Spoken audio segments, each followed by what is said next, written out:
La vérité, c'est que la plupart des gens ne détruisent pas leur vie en un seul choix. Ils la détruisent en silence, à travers de petites choses qu'ils laissent traîner, des habitudes qu'ils normalisent, des personnes qu'ils gardent près d'eux, et des émotions qu'ils refusent d'affronter. Ce sont des choses qui paraissent insignifiantes, mais qui, avec le temps, rongent la clarté, la motivation, et même l'amour que tu te portes.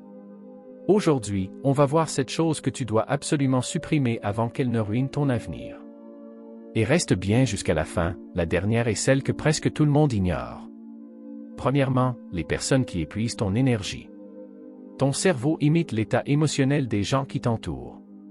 Si tu passes ta vie avec des personnes négatives, dramatiques ou pessimistes, tu entres automatiquement dans un mode survie. Tu deviens plus méfiant, plus tendu, plus fatigué, même si tu ne comprends pas pourquoi.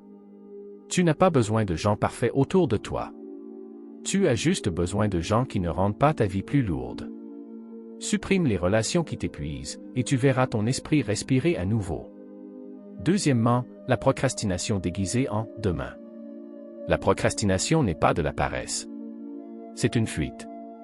Ton cerveau fuit ce qui paraît inconfortable ou trop grand. Mais chaque fois que tu repousses quelque chose d'important, tu apprends inconsciemment que l'évitement est plus sûr que l'action. Et à force, ça détruit ta confiance. Supprime cette habitude maintenant, sinon elle se transforme en identité. Troisièmement, le désordre qui brouille ton esprit. Le désordre n'est pas seulement physique. Il fatigue ton cerveau. Un environnement chaotique augmente le cortisol, la charge mentale, et rend même les petites décisions plus difficiles. Tu n'as pas besoin d'être minimaliste. Mais tu dois enlever tout ce qui te vole ton attention. Un espace clair crée une pensée claire.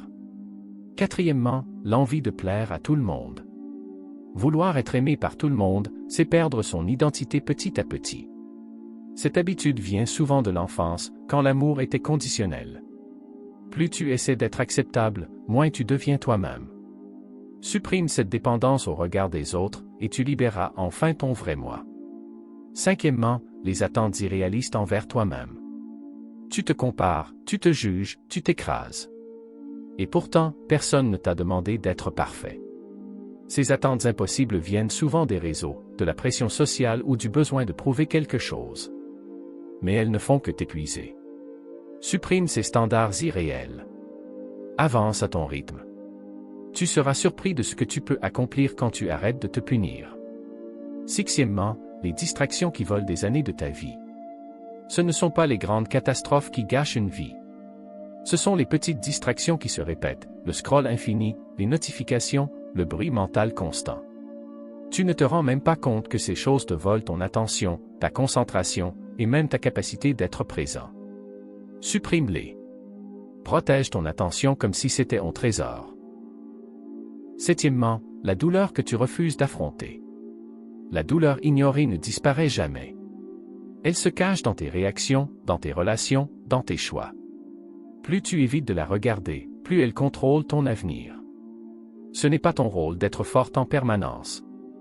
Mais c'est ta responsabilité de guérir. Fais face à ta blessure. C'est douloureux, mais c'est la seule voie vers la liberté.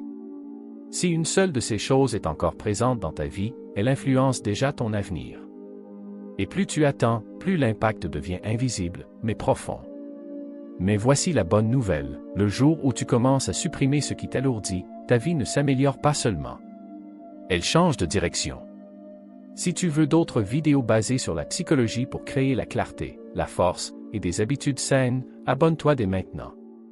Ne laisse pas, trop tard, arriver plus vite que prévu.